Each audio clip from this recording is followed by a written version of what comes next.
It's hard for me to believe that it's been a year since I left my 9-to-5 job and really my career as I knew it to pursue online business full time. In this video, I want to talk about what this year has been like, what I expected versus what actually happened, how I prepared for it ahead of time, and what gave me the push to go ahead and make the jump. If you're looking into pursuing full-time your online business, or even just starting a side hustle that might one day end up being your full-time gig, I wanna help you by just telling you my story and giving you a little bit of insight into what it's like to take that jump and go into online business full-time when you're supporting a family of 6 on one income, which is what I did. I'm not saying that's the smartest thing, but so far we're a year in and it's working out quite nicely. That's what we're gonna do in this video. If you're new to my channel, I'm Lane. I love to help entrepreneurs start and grow their online businesses and make great incomes doing it. So if you're interested in that, be sure to subscribe to this channel, give this video a like,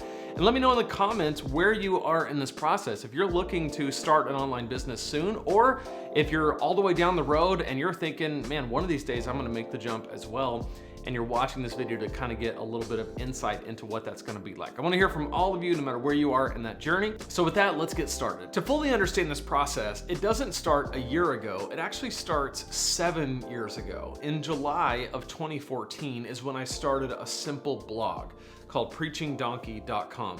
I had no intentions of making money. I had no intentions of turning that into an online business. I didn't even know what an online business was. For me, I just wanted to start a blog to help other preachers like me to communicate better. I had a background in communication and I was wanting to grow and learn as a communicator and as a preacher myself. So I started a blog and started writing about how to communicate well as a preacher. And to my surprise, that blog actually started to gather an audience. And eventually I started a podcast, wrote a couple of books, and released my first course, and I was off to the races. As that simple blog began to turn into more of an income generator for me, I started to really have an affinity to online business. I started really enjoying studying it, learning about it, figuring out what is the way that I can kind of crack this code to be able to turn this into something that actually sustains my family. That's one of the things that happens when you get into online business. It can start out as a side hustle, and eventually you start to look at it and say, this could turn into way more if I wanted it to. Now, at the same time that this was happening, I was still working my job as a pastor, and I loved it. I felt called to that, and I was doing that for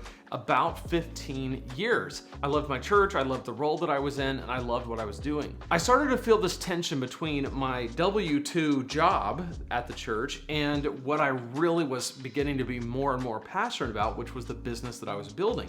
Both of these things were ministries as far as I saw them. The church work was my ministry to serve the church, but also my business was growing to support and help other pastors and church leaders, but also more and more other people like me who wanted to start and grow online businesses to change their situation and to give them more options in life. So I had this constant tension and would often feel guilty because I would be very passionate about my business and growing my business, and at the same time very passionate about the church and the church work that I was doing, but feeling a strong pull over here, but not wanting to let this go. And because of that, I felt like, well, I gotta pick, because eventually this gets too large to manage and do both. At the same time, it's always been a little bit in my personality to not want to have a boss. It's interesting, I was talking to a friend of mine, this was a couple years ago, and I was just kind of saying, man, wouldn't it be awesome to just not have to answer to anybody? Like, I know we all answer to somebody. You have to pay taxes. Obviously, as a Christian, I answer to God. I answer to my wife. Like, I mean, there's lots of people that I answer to. I don't just live in this kind of vacuum of unaccountable whatever. But I'm saying in terms of a job, having like a set of deliverables that you have to do, show up at a certain time, leave at a certain time, only a certain amount of days off per year, all that kind of stuff that goes with normal jobs. I just never liked that. And I remember complaining to a friend about it, just being like, man, wouldn't it be awesome just to like not have to be at the whims of somebody and not have to worry about what kind of text message you're gonna get that's just gonna interrupt your night and give you mountains of work that you have to mess around with. And he said, you know, honestly, I don't mind that. He was like, I don't want CEO problems. I'm fine just being a part of the organization, doing my part, doing my job. And I'd much rather let it be someone else's problem to deal with all of the leadership stuff. And I remember thinking, wow, I guess not everybody feels the way that I feel about this. And that's one of the things that I kind of learned in this process, is that not everybody wants to go out on their own and go full time in their online business or in any business. but I did. But if you're like me, you can relate to the feeling of, even if you work a job and you're a good employee, and I think I was hardworking and I did really well, I still felt the tension that I didn't really want to be told what to do and have expectations externally placed on me. I don't mind self-imposed expectations. I work very hard. I work when I don't even have to, and I'm building something that I believe in, so I'm working at it really, really hard. I just don't like anybody making me do it. And if you can relate to that, you just know that that's the reality that most of us face as entrepreneurs. So that tension was happening, but at the same time, my online business was not making enough money for me to live on it full time. So my plan was, I'm just gonna keep working this job and working on my side hustle, and one day my side hustle will just be enough to support us and we'll take the jump then. Well, then somewhere in there, the pandemic happened and we all started working from home. And when we started working from home, we didn't have as much to do, and so I was able to work a little bit more on my business than I had previously. I wasn't stealing time from my church, we just didn't have as much work to do. So I was able to actually kind of put more energy and effort into it, and it started to grow. And it got really exciting for me because I started to see the possibility and the potential of how much, number one, I loved being at home. I loved working from home. I loved being at home. I loved my family being with me and me being with my family. And I thought, this is really cool. I don't want to give this up. And subsequently, my income was growing because I was putting more time and effort into the business. Well, like most people moving from a side hustle to a solopreneurship full time, leaving their job and walking into their business, I needed that extra push. I really wasn't gonna do it on my own. Even though my wife was fully supportive and wanted me to just do what I felt like was right, I still felt a lot of discomfort around the idea of leaving. But when it came time for us to go back to in-person services, I was asked to continue doing the role that I was doing, but also take on an additional role that I knew my heart just wasn't in. It was gonna be very difficult for me to have the energy and the wherewithal and the drive and the vision to make this thing happen. So I came home that day when I was offered that, and I told my wife, I said, look, here's what's on the table. I can either stay at this job, and it's a church that I love, and it's a position that I love, and it's a team that I love, and I will probably be successful. Like, I'll rally and I'll do the work, but is that really best for them? Is that really best for me? Is that really right? On the other side, I could go into my online business, and with full-time focus, not having any other job, I could actually grow this thing and try to make something happen.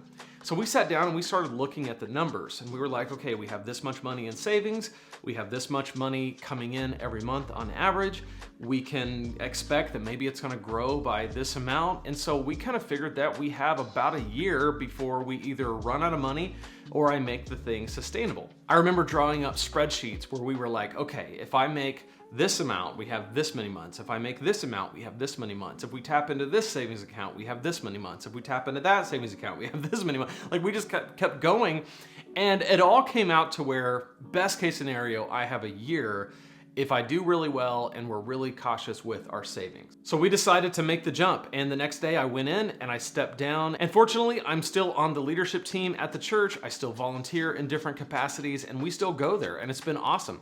And I can still have a lot of influence and leadership at the church without having it be my full-time main job. And that's really what I wanted from this. It's like I get to still be a part of this community of people that I love, still get to be a part of helping the vision come to life without it being my 9-to-5 Monday through Friday job. So then it was time to make a plan for what I'm gonna do to grow my business in these next 12 months. So my last day in the office was the last day of June in 2020. So as of July 1st, 2020, I have been completely on my own. Now I wanna talk about expectation versus reality, because there were things that I expected to happen that didn't happen, and there were things that I didn't expect to happen that did happen, and everything in between. The first thing is that I expected to be worried.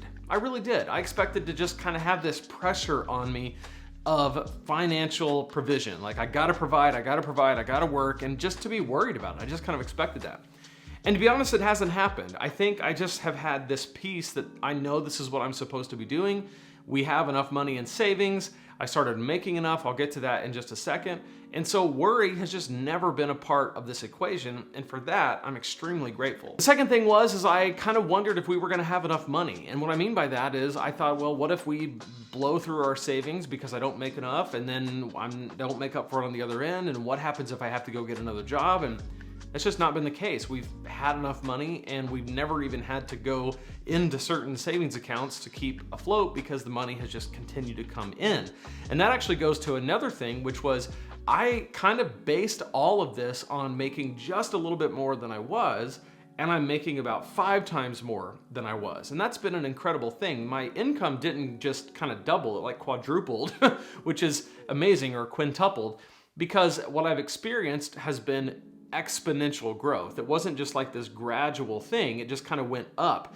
And there's a few factors that kind of play into that. And one of them is just the fact that I had more time to sit down and make a strategic plan to try to figure out which one of these income streams, or which of these income streams am I gonna really pour into over this next year, because it was a little bit of a race against the clock. It was like, okay, I'm making this amount of money, it has to be here as quickly as I can get it there. So how do I get it there and at the same time be able to free myself up and create passive income streams so that I can really pour into growing my business over time and not just a flash in the pan. So I wasn't worried when I thought I would be. We had enough money when I thought we wouldn't. We had exponential growth when I thought maybe it would just double.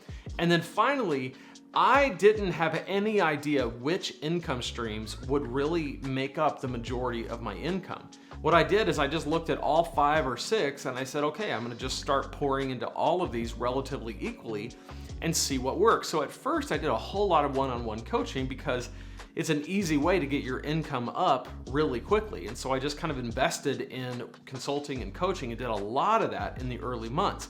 And at the same time, I was building out these other income streams. And what I started to realize is that my affiliate sales, and I talk about this a lot on my channel, but particularly my Kajabi affiliate, which is a recurring commission, and my Amazon affiliates, which is the result of the review videos that I do on this channel, both of those just have shot up exponentially, and my course sales and membership sites and things like that have held pretty steady with a little bit of trajectory of growth. But the affiliate sales have made the difference in sustainability. So when I look back over the last year, there's a few things that have happened. One, I've fully made up for my income, and that's been exciting. In the last 12 months, I made just as much as I did at my job, and I'm super grateful for that, because what that basically means is that we don't have to continue to dip into savings. We did at first, and that's no longer an issue as of the last few months, which is really exciting.